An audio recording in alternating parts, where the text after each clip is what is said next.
الله نزل أحسن الحديث كتابا متشابها مثاني. صليت بالرشيد أي إماما في مسجد الكوفة في آية ما أخطأ فيها صبي، قلت لعلهم يرجعين. يقول فوالله ما اجترأ الرشيد أن يقول أخطأت، لكن قال أي لغة هذه؟ قالوا نرتله ب7 أحرف، أكرم بجمع مثقل الميزان. بسم الله الرحمن الرحيم، الحمد لله رب العالمين، وصلى الله وسلم وبارك على سيدنا محمد وعلى آله وصحبه والتابعين، ثم أما بعد. أحبتنا الأفاضل، حياكم الله وبياكم، وسدد على طريق الحق خطانا وخطاكم، وجعل الجنة مثوانا ومثواكم. هذا لقاؤنا بكم يتجدد لنجلس على مائدة القرآن العظيم مع إمام من الأئمة قل نظيره. هو إمام فذ من أئمة القراءة، كان من أعلم الناس بالنحو، نزل بغداد فأدب الرشيد وولديه الأمين والمأمون، وقد اجتمع فيه أمور، منها أنه كان أعلم الناس بالنحو، وكان أعلمهم بالغريب أي غريب القرآن، الكلمات الغريبة أو كل ما يرد في القرآن الكريم من أمور غير متعارف عليها أو غير شائعة بين العرب، فهذا اسمه غريب. أو ربما يستغربه العامة، هذا يطلق عليه الغريب. وكان أيضا عالما بعلوم القرآن رحمه الله ورضي عنه، وكان يجلس للإقراء، فكان الطلبة يكثرون عليه حتى لا يضبط، فكان يجمعهم ويجلس على كرسي ثم يتلو آيات القرآن وهم يضبطون عنه، حتى أنهم كانوا يضبطون عنه العربية والوقوف وغير ذلك. قال عنه الشافعي رحمه الله: من أراد أن يتبحر في النحو فهو عيال عليه. الإمام الذي نتحدث عنه كان يجلس يقرئ كتاب الله عز وجل في مسجد الكوفة، ولكنه كان لا يتقدم للإمامة.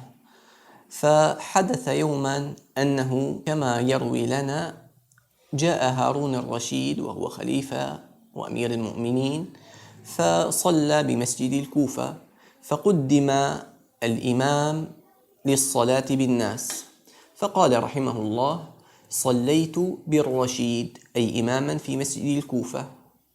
فلما قدم للصلاة رحمه الله تعالى يعني كأنه أعجبته نفسه، قال إنه يعني أمير المؤمنين وخليفة المسلمين يقف خلفي، معناها يعني أنا شو هالشغل العظيم. فقال رحمه الله: صليت بالرشيد أي إماما في مسجد الكوفة في آية ما أخطأ فيها صبي، قلت لعلهم يرجعين. يقول فوالله ما اجترأ الرشيد أن يقول أخطأت، لكن قال أي لغة هذه؟ يعني هذا بيجوز باللغة، وكان الرشيد يعني من أهل اللغة والفصاحة أيضا. قلت أي هذا الإمام: يا أمير المؤمنين قد يعثر الجواد. قال أما هذا فنعم. وكان هذا الإمام مع كل ذلك جمع من العلم الواسع والعقل الراجح، وفيه دعابة. فسئل يوما: لما لم تهمز الذيب؟ كلمة الذئب يقرأها هذا الإمام بالياء لا يهمزها، فأجاب قال: أخاف أن يأكلني. وقال ابن الدورقي: اجتمع هذا الإمام هو واليزيدي عند الرشيد يوما، فحضرت صلاة فقدموه للصلاة، فارتج عليه يعني اختلط عليه وتردد، فارتج عليه قراءة قل يا أيها الكافرون. فقال اليزيدي وهو تلميذ الإمام أبو عمرو البصري ومن القراء الكبار، فقال اليزيدي: قراءة قل يا أيها الكافرون ترتج على قارئ الكوفة؟ قال الدورقي: فحضرت صلاة أي صلاة أخرى في يوم آخر، كانوا عند الرشيد، فقدموا اليزيدية فارتج عليه في الحمد، يعني أخطأ وتردد في الفاء في قراءة الفاتحة. فارتج عليه في الحمد، فلما سلم قال له الإمام الذي نتحدث عنه: احفظ لسانك لا تقول فتبتلى، إن البلاء موكل بالمنطق.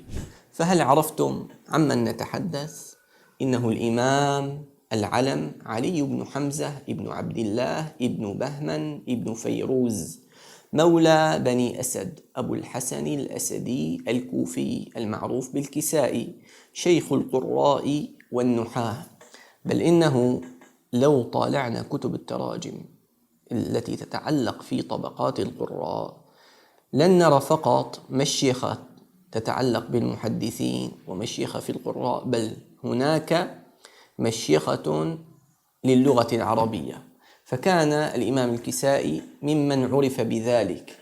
ولد رحمه الله في حدود سنة 20 و100، وتلقى القرآن العظيم وجوده عن أكابر العلماء، منهم محمد بن عبد الرحمن بن أبي ليلى، وأبو بكر شعبة بن عياش الراوي عن عاصم، وحمزة بن حبيب الزيات، وعيسى بن عمر الهمذاني، كما أخذ الحديث عن جعفر الصادق والأعمش سليمان بن مهران وزائدة وسليمان بن أرقم وغيرهم. ثم رحل إلى البصرة فأخذ العربية عن الخليل بن أحمد المعروف بالفراهيدي المشهور، وتلقى عنه القرآن الكريم جمع من القراء الأفاضل، منهم أبو الحارث الليث بن خالد، وأبو عمر حفص بن عمر الدوري، وهما من أجل من روى عنه القراءة، ونصير بن يوسف الرازي، وقتيبة بن مهران الأصبهاني، وغيرهم الكثير. وروى عنه الحديث يحيى الفراء وخلف المقرئ أو البزار وأحمد بن حنبل ومحمد بن سعدان وجماعة غيرهم. قال عنه الإمام أبو بكر بن مجاهد: كان الناس يأخذون عنه ألفاظه بقراءته عليهم، يعني هو يقرأ عليهم وهم يستمعون إليه. قال أبو عبيد وهو القاسم بن سلام في كتاب القراءات: كان الكسائي يتخير القراءات، فأخذ من قراءة حمزة ببعض وترك بعضا، وكان من أهل القراءة، وهي كانت علمه وصناعته، ولم نجالس أحدا كان أضبط ولا أقوم بها منه. وقال إسحاق بن إبراهيم: سمعت الكسائي وهو يقرأ على الناس مرتين. وقال خلف بن هشام هو البزار: كنت أحضر بين يدي الكسائي وهو يقرأ على الناس وينقطون مصاحفهم بقراءته عليهم.